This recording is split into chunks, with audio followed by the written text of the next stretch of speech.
उस क्लास में लगभग 40 स्टूडेंट बैठे थे। अचानक एक स्टूडेंट खड़ा हुआ और उसने बहुत घबराते हुए प्रोफेसर से कहा, सर मेरे पिताजी ने मेरे इस बर्थडे पर मुझे बहुत कीमती घड़ी गिफ्ट में दी थी, सर वो घड़ी अभी किसी ने चुरा ली। तो प्रोफेसर ने अचरज से कहा, अभी कैसे चुरा लेगा? बोले सर अभी जो 5 मिनट का ब्रेक हुआ था उसमें मैं अपनी घड़ी अपने टेबल पर रख के गया था और उसके बाद से वो घड़ी नहीं मिल रही है। प्रोफेसर ने कहा, उसके बाद कोई भी इस क्लास से गया और आया नहीं है, इसका मतलब जिसने भी घड़ी उठाई है वो इसी क्लास में है। प्रोफेसर के मन में विचार आया कि इन लोगों को एक दूसरे के बारे में पता नहीं लगना चाहिए कि किसने घड़ी चोरी की। और प्रोफेसर ने कहा, सब लोग अपनी अपनी आंख में काली पट्टी बांध लो। और सब ने काली पट्टियां बांध ली, लाइन से खड़े हो गए। प्रोफेसर ने एक एक करके सबको यूं हाथ लगाना शुरू किया और उस लड़के की जेब में घड़ी मिल गई। प्रोफेसर ने चुपचाप घड़ी निकाली, घड़ी निकाल के जो मालिक था मुस्कुराते हुए उसके हाथ में दे दी और क्लास नॉर्मल चलने लगी, किसी को नहीं पता चला। अगले 2-3 दिन तक वो लड़का घबराता रहा, हड़बड़ाता रहा, भयभीत रहा।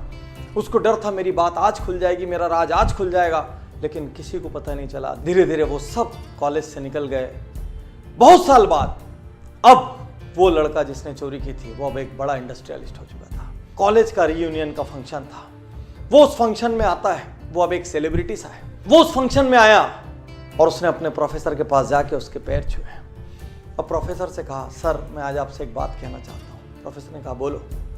उसने कहा, सर मेरे जीवन पे आपका बहुत बड़ा कर्ज है, यदि आज मैं जिंदा हूँ तो आपके कारण हूँ। प्रोफेसर ने बोला, ऐसा क्यों? उसने कहा, सर आपको याद नहीं होगा, एक बार आपकी क्लास में एक घड़ी चोरी हुई थी और आपने सबकी जेब चेक की थी और मेरी जेब से वो घड़ी मिली थी, लेकिन सर आपने उस दिन वो बात किसी से नहीं की। मैंने निर्णय लिया था यदि उस दिन ये बात सबको पता लगी तो मैं सुसाइड कर लूँगा। सर आपने मुझे माफ़ कर दिया, उस दिन आपने मेरी इज्जत रख ली, उस दिन आपने मेरी सेल्फ रिस्पेक्ट रख ली। मुझसे गलती हो गई थी सर, लेकिन फिर भी आपने मेरा अपमान नहीं किया। आज मैं जहाँ भी हूँ सर उस लेसन की वजह से, मैं यदि जिंदा हूँ सर तो आपकी वजह से। और प्रोफेसर कहता है, अच्छा वो तुम थे क्या? तो लड़के ने अचरज से कहा, मतलब?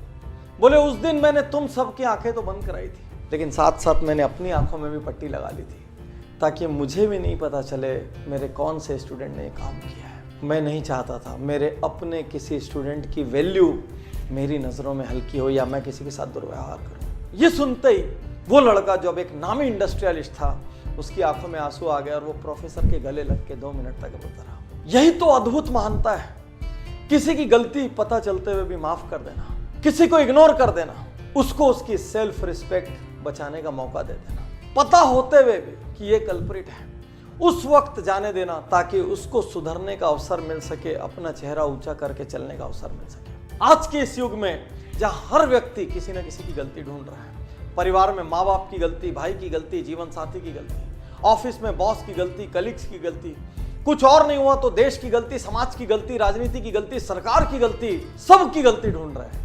ऐसे में क्या हमको ऐसे लोग नहीं चाहिए जो एक दूसरे को माफ कर सके? माफ करना और माफी मांगना ये कायर नहीं कर सकते, ये शक्तिशाली लोगों का काम है। साथियों, इस कहानी ने मुझे इतना इंस्पायर किया।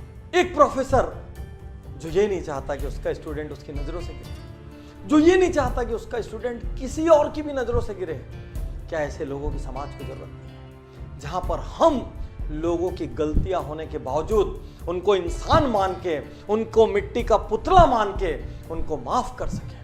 हमारे भाई से गलती हुई, हमारे पार्टनर से गलती हुई, हमारे जीवन साथी से गलती हुई, हमारे किसी और फैमिली मेंबर से गलती हुई, रिलेटिव से गलती हुई, कलीग से गलती हुई, मोहल्ले में, कॉलोनी में, स्ट्रीट में रहने वाले किसी से गलती हुई, समाज के किसी अंग से गलती हुई, 1-2 बार माफ कर दो, जाने दो ना उनको उनकी सेल्फ रिस्पेक्ट के साथ। गलतियां ढूंढना महानता नहीं है, गलतियों को इग्नोर करना और सामने वाले को अपना सम्मान बचाने का मौका देना महानता है।